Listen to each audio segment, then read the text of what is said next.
Assalamualaikum warahmatullahi wabarakatuh. Halo semuanya, perkenalkan nama aku Fasya Fatimah dari kelas 3 AKTPA.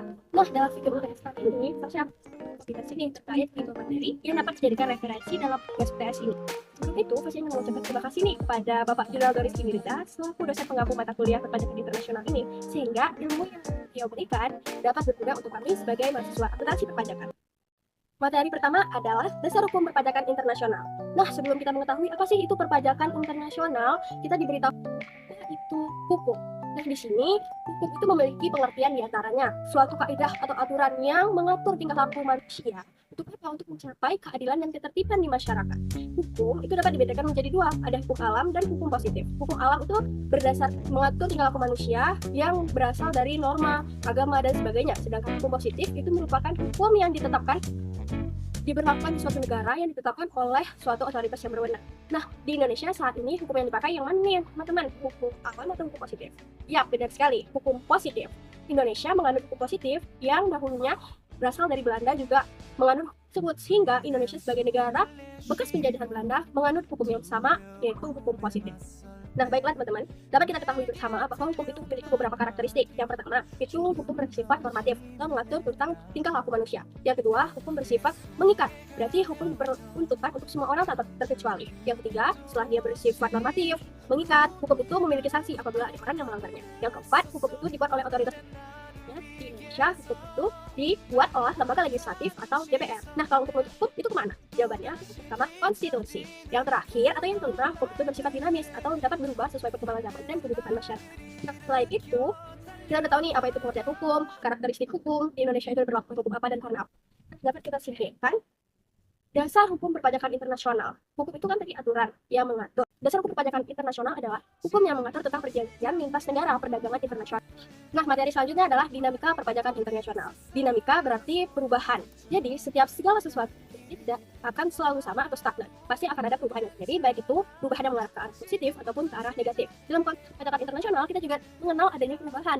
Namanya dinamika perpajakan internasional. Nah, di dalam materi ini kita juga disajikan contoh nyata terkait bagaimana sih pemerintah itu menetapkan PMK 131 yang mengatur tentang PPN dengan DPP nilai lain atau nomor fakturnya 04. Jadi di sini pemerintah berencana untuk menaikkan tarif PPN sebesar 12%. Namun hal tersebut ditolak untuk rakyat. Jadi peraturan tersebut hanya diperuntukkan untuk barang mewah seperti kapal pesiar, pesawat, dan lain sebagainya. Untuk kebutuhan pokok ataupun yang lainnya itu tetap 11%. Namun yang berubah adalah dasar pengenaan pajaknya atau DPP-nya. Di mana misalnya kita membeli barang harganya 100.000 untuk pengenaan. Dapat kita ketahui dengan melihat hitungan sebagai berikut. Selanjutnya kita akan membahas terkait reciprocal tarif atau tarif reciprocal. Nah, apa sih artinya reciprocal itu? Reciprocal itu berarti balasan. Dalam konteks ini, tarif reciprocal atau tarif balasan adalah tarif yang dikenakan oleh suatu negara untuk negara lain yang apabila negara tersebut ingin memasukkan barangnya ke negara sebelumnya. Misalnya nih, negara Amerika yang hangat diperbincangkan saat ini, di mana menaikkan tarif reciprocal untuk beberapa mitra dagangnya. Dan hal itu sangat menimbulkan perdebatan di antara negara-negara yang ada seperti di Indonesia. Telah menaikkan tarif reciprocal untuk Indonesia sebesar 32%. Nah, untuk China telah menaikkan sehingga 100%. Tentunya negara-negara lain akan mengambil langkah yaitu negosiasi.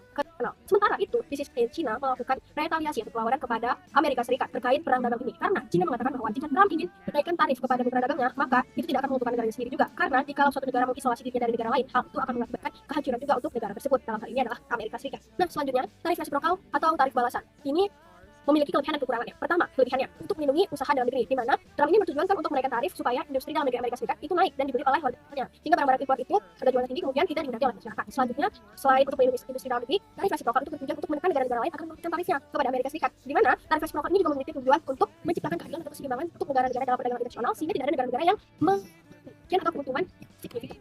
Selanjutnya, tarif reciprocal ini tentunya tidak memiliki dampak positif saja. Setiap hal di dunia ini seperti mata uang, ada sisi positifnya dan juga negatifnya. Dalam sisi negatifnya, tarif reciprocal ini menimbulkan ketegangan di antara negara-negara yang saling berhubungan, dan hal ini tentunya akan merugikan negara-negara lain. Di sisi lain, dampak negatif dari kenaikan tarif reciprocal yang diberlakukan oleh Trump ini diantaranya yang pertama, adanya perang tarif. Dan hal tersebut dipicu yang pertama, jika Amerika menaikkan tarif untuk negara lain memasuki barangnya ke negara Amerika, hal tersebut mendorong negara lain juga ingin menaikkan tarif balasan atau tarif reciprocal untuk negara Amerika.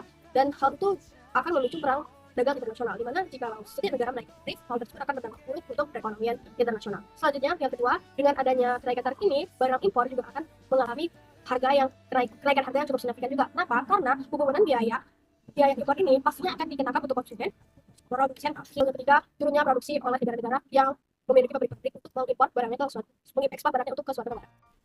Selanjutnya kita akan membahas terkait P3B. P3B atau perjanjian penghindaran pajak berganda. Itu adalah suatu perjanjian yang dilakukan oleh dua atau lebih negara untuk menetapkan suatu tarif atau menetapkan suatu skema bagaimana atas penghasilan yang sama itu tidak dikenakan pajak dua kali. Nah, hal ini bertujuan untuk apa? Yang pertama untuk menghindari pajak berganda, dan yang kedua untuk menghindari pembayaran pajak atau untuk penghindaran pembayaran pajak oleh wajib pajak. Jadi, penghindaran pajak berganda ini ada dua metode yang kita kenal, yaitu ada dua asas yang kita kenal, asas sumber dan asas domisili. Asas sumber atau yang dikenal dengan OECD, Organization of Economic, OECD, and Development, yang lebih mengarah pada bagaimana penghasilan itu dikenakan pajak dari sumber domisili atau dari mana wajib pajak tersebut berasal. Lalu yang kedua itu ada UN model, bagaimana suatu penghasilan itu dikenakan pajak berasal dari sumber penghasilan itu didapatkan. Selanjutnya adalah transfer pricing. Transfer itu memindahkan, pricing itu harga. Bagaimana suatu perusahaan menetapkan suatu harga untuk produk barang, jasa ataupun barang serta produk lainnya, itu perusahaan afiliasinya harus setara dengan pihak-pihak yang tidak memiliki hubungan istimewa dengan perusahaan itu atau yang pihak independen. Nah, transfer pricing ini merupakan juga upaya untuk penghindaran pajak berganda, di mana perusahaan yang berafiliasi harus menetapkan harga jual berdasarkan fair value market atau nilai pasarnya, supaya hal tersebut bisa dinilai wajar oleh otoritas pajak sehingga tidak terjadi penghindaran atau penghindaran pembayaran pajak. Sekian video ini, terima kasih sudah menyaksikan. Wassalamualaikum warahmatullahi wabarakatuh.